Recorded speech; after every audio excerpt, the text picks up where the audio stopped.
Alright, welcome everyone. In this question, it's mentioned to develop an expression for the damping constant for a rotational damper as shown in this figure in terms of the following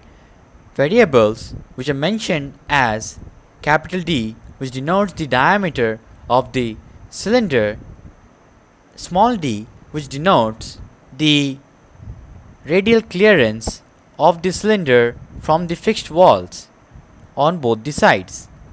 and the small h denotes the axial clearance of the cylinder from the bottom walls. Omega denotes the angular velocity of the piston or the cylinder arrangement, and fluid is basically a viscous fluid of the viscosity mu as mentioned in the problem. It's also said that omega denotes the constant angular velocity of the inner cylinder, and small d and h represent the radial and the axial clearance between the inner and the outer cylinder. So in order to develop the expression for damping constant of a rotational damper, what we can do is that let's try to find out the torque acting on the axial and the radial direction. So if I consider first the torque in the radial direction, so the torque due to viscosity in the radial direction is given by the length or the surface area of the cylinder or the inner cylinder, which will be influenced by this viscosity, is given by this length, that is L minus small h, which is this particular length.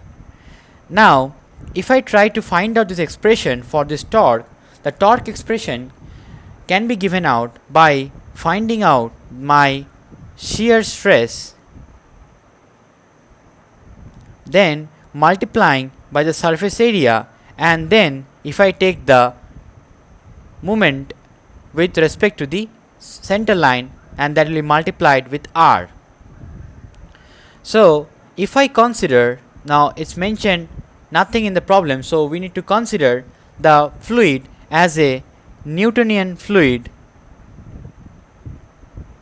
So if we consider the fluid as a Newtonian fluid, then I can write by the shear stress as mu times the velocity dv upon dy. Right. So if I just use this expression in my relation to find out the torque in the radial direction due to this viscous force on the walls of the cylinder, this can be given as mu times, now velocity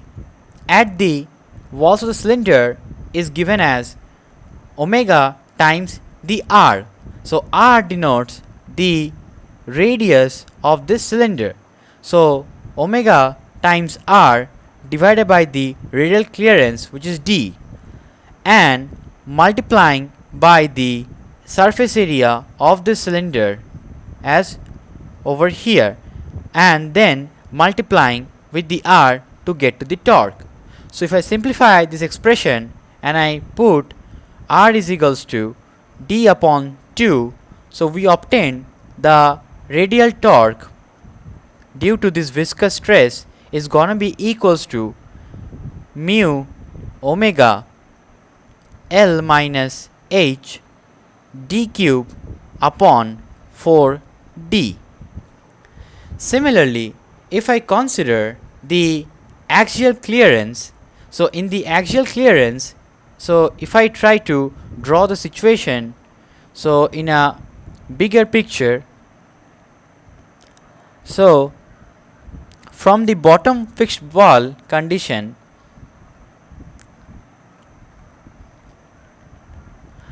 so this will be the radius and my axial clearance in the problem is mentioned as small h.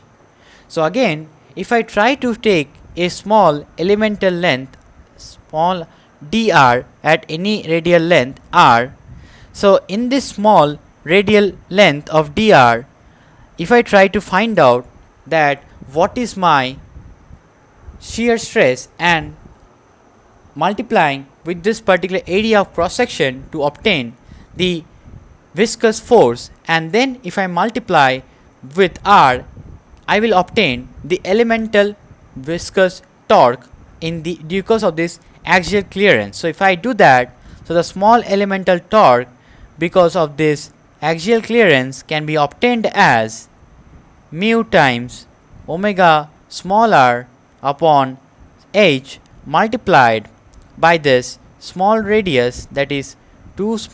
pi small r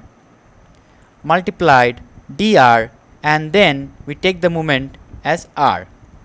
So in order to get to the entire torque because of this axial clearance can be given as integration from 0 to d upon 2 for this given expression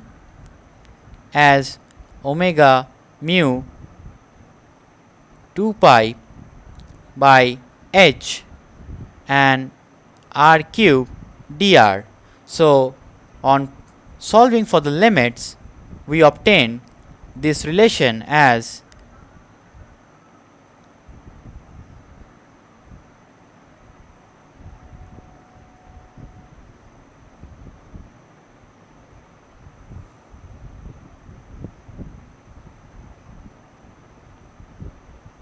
so this will come out as follows. So this is my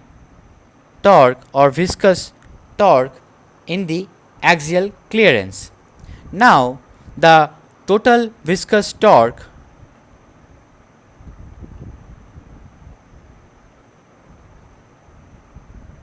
will be the sum of this axial torque or torque in the axial clearance plus the viscous torque in the radial clearance, and this will be equals to the damping coefficient times the omega. So from here I will obtain the damping coefficient in the due to the rotational motion as follows. So it will be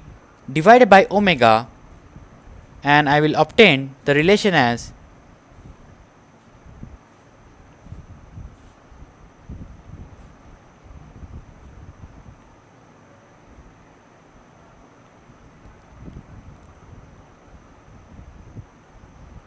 so this is going to be the solution of the damping constant for this piston cylinder arrangement for the rotational motion. I hope this is clear.